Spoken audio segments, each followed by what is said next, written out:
Hi everyone, today I want to talk to parents and educators.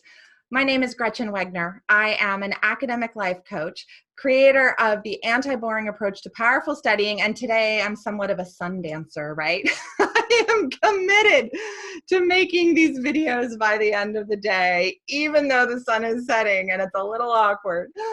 But parents and educators, I want to share with you some words that I have found very useful to use when working with teenagers about habit building.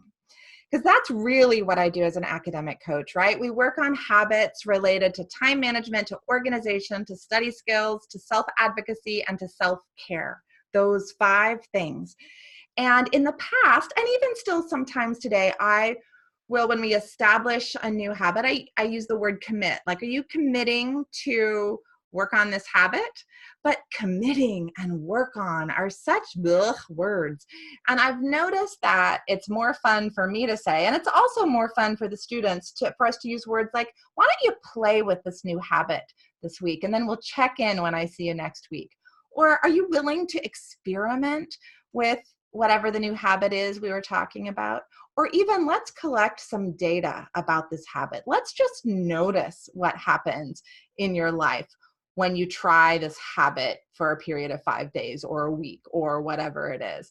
And I noticed that changing this language gives the student some more autonomy and makes it more fun. This is the anti-boring approach, right? To working on, or to destressifying school. So committing and working is not quite as lovely as playing with, experimenting, collecting data. And these really allow the students, what the student notices about themselves, their internal authority, gets to take center stage. Whereas when we use words like commit and follow through, the student either does it or doesn't. And there's success or failure set up into the language that we use.